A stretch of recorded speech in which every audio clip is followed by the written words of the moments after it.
Alright, hello everyone, my name is Shep. Welcome back to the Butcher's Circus. Today I will be giving you 8 quick tips on how to improve and things that you should really look out for during your matches. So let's get straight into it. So for starters, we are going to be talking about healing. So what do you need to know about healing and how is it different from healing in the base game? So in the Circus, there are 3 kinds of heals.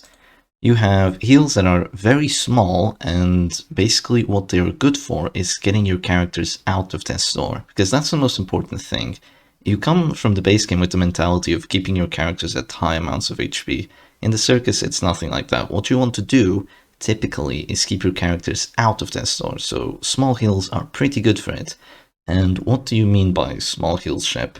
So a small heal is something that, well, you heal a character out of death's door, but then after you get hit, you get brought right back to the store. So the action economy is essentially equal. So these heals are decent, and if you have more of them than your opponent has attacking actions, you can actually save a character from dying completely, which would be really, really good. So having more of these heals is quite valuable.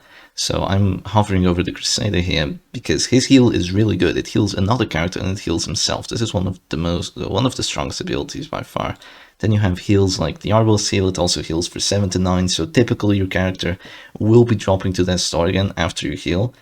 But as you can see, most heals have like some sort of secondary action, like the Crusader's heal clears debuffs as well, which is quite good. The Arbalest heal cures bleed. Then you have something like the Vestal heal, which is actually clearing horror.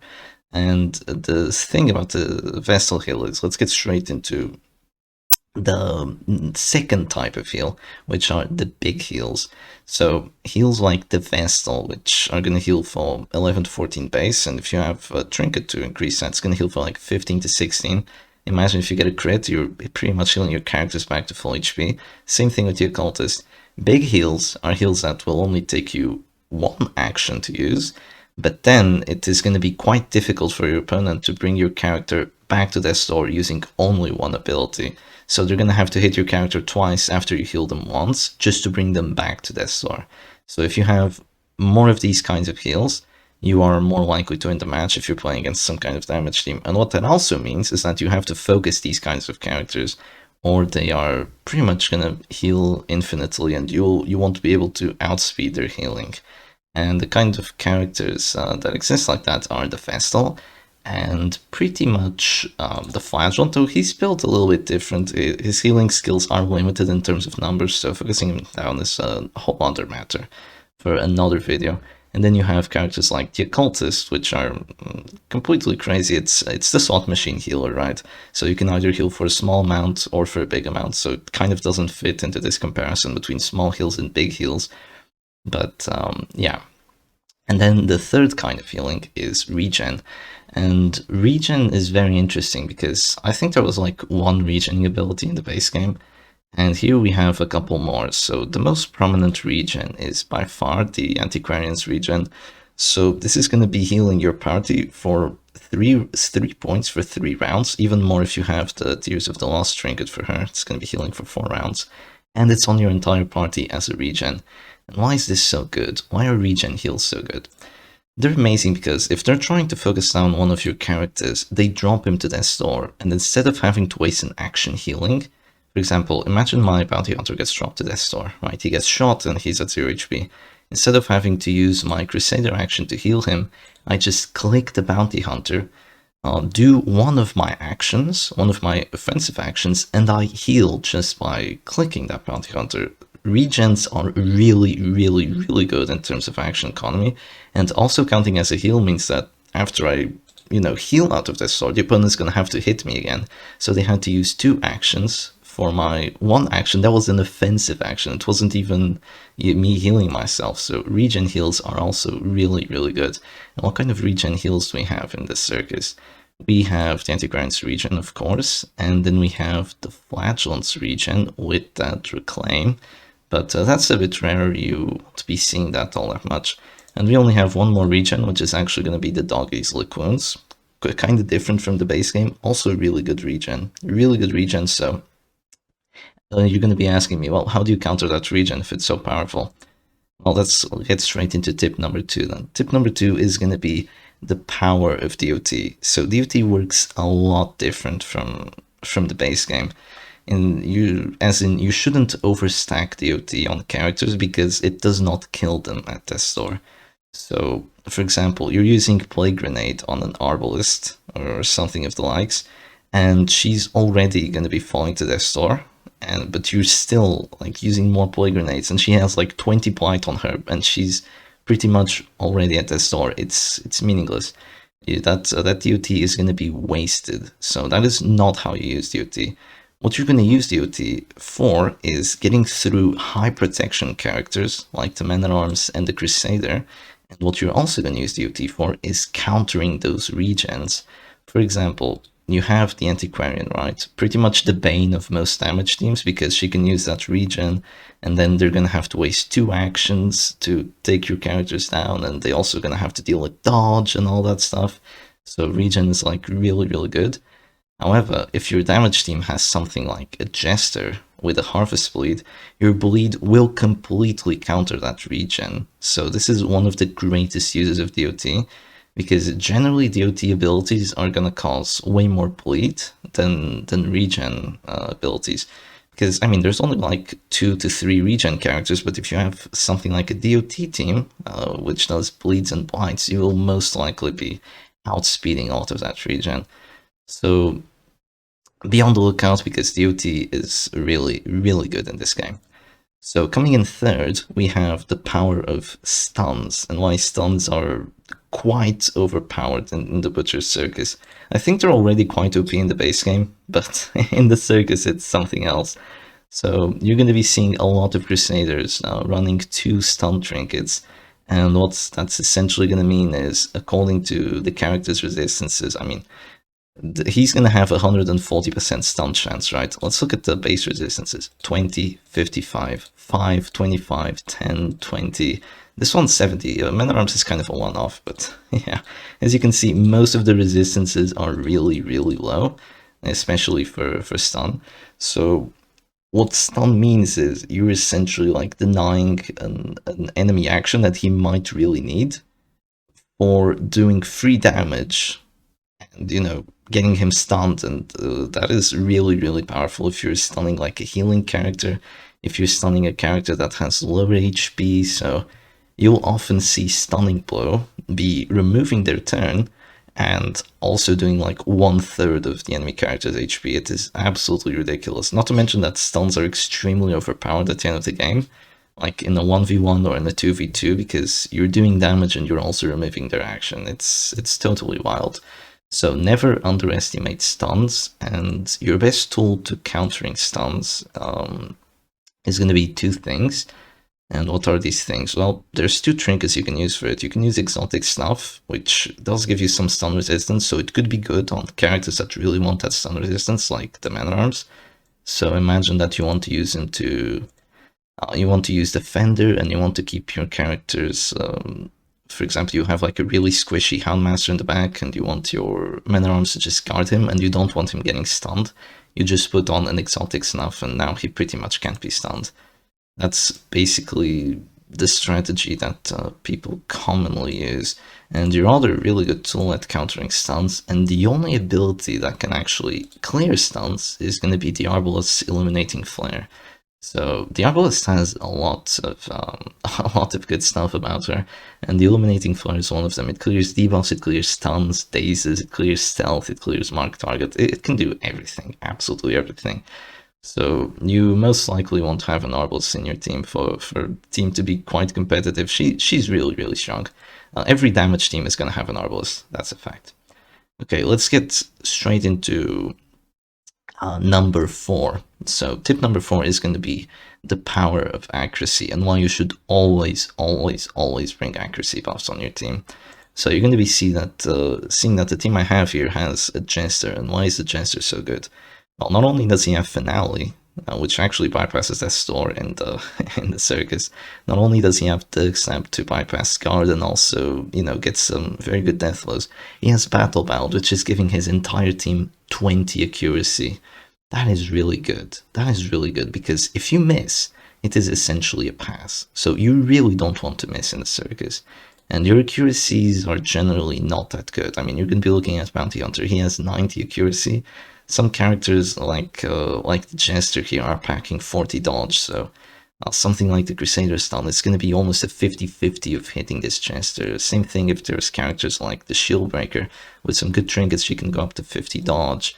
Even characters that you really don't think would be dodging too much, like the Houndmaster, you know, you can just put on a Monkey's Paw. One of the really good trinkets on Circus, actually.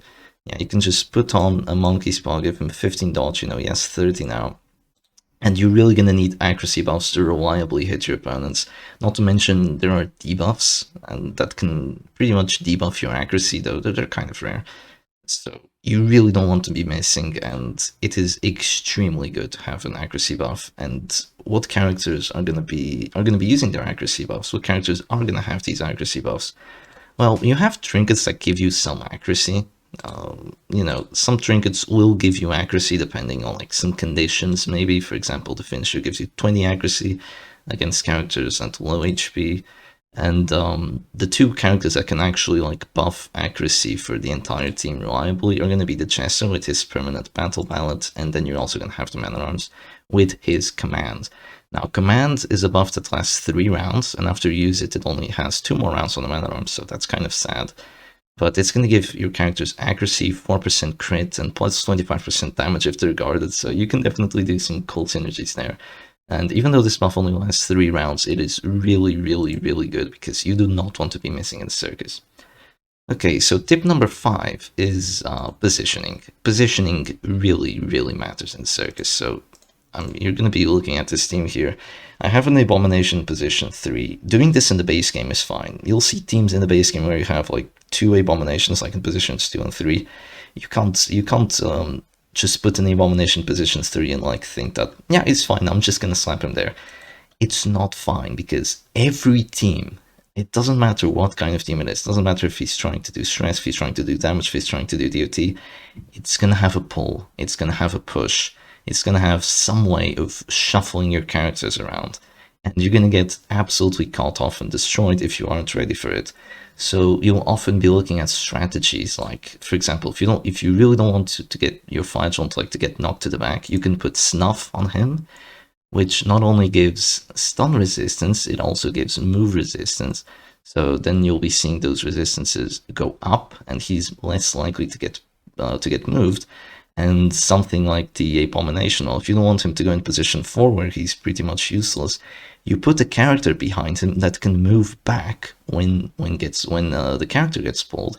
So for example, the Grave Robber, if she gets pulled, she can use Shadow Fade. This is why positioning is really, really, really important, because if you have these things well thought out when you make your team, you can really make sure the team stays completely viable and the characters synergize with each other.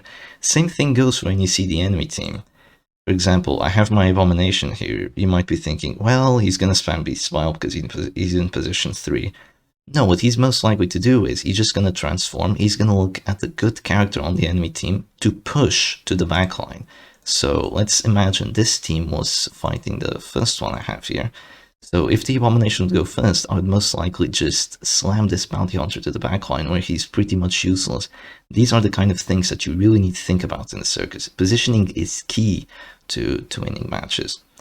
Okay, let's go into tip number 5. And tip number 5 is something that I didn't even look at when I played the base game.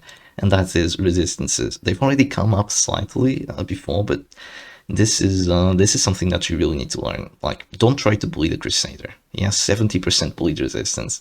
The resistances really, really matter, and you should take your time, because each turn you have like 30 to 35 seconds to act. And you should really use these 30 to 35 seconds to figure out what options will be better for you to actually, you know, try to kill the enemy team properly.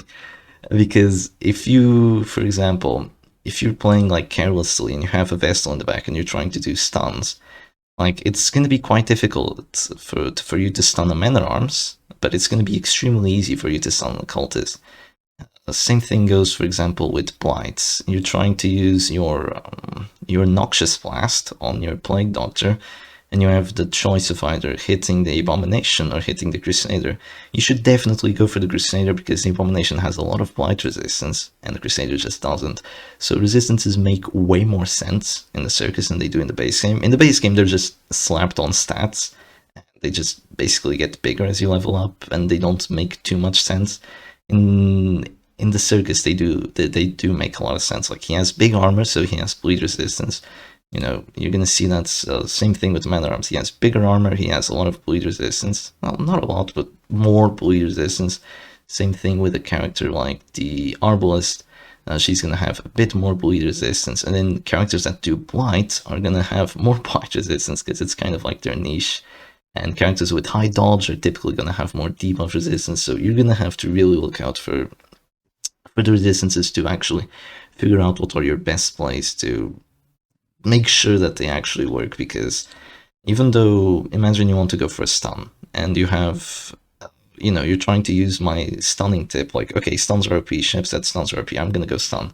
And then you bring your Crusader, you still don't have the 2 stunning trinkets, you only have 1, so your stun chance still isn't that good. And you're against a Man-at-Arms and against an Abomination. Even though you might want to stun that Man-at-Arms, the Abomination is statistically the better, like, way better chance of actually getting forward your stun, and just removing an action might be better. Now, you know, because in the Circus, you might be seeing that a lot of these tips are about RNG. A lot of them. So the stun chances, the accuracy, you know, you trying not to miss, the resistances, you need to look out for them.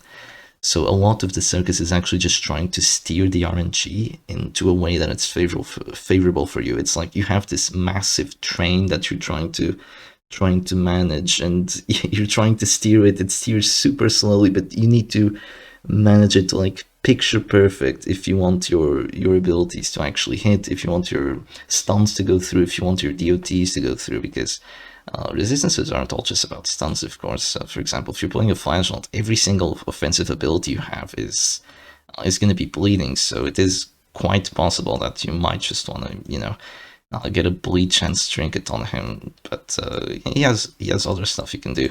Same thing goes for the Abomination.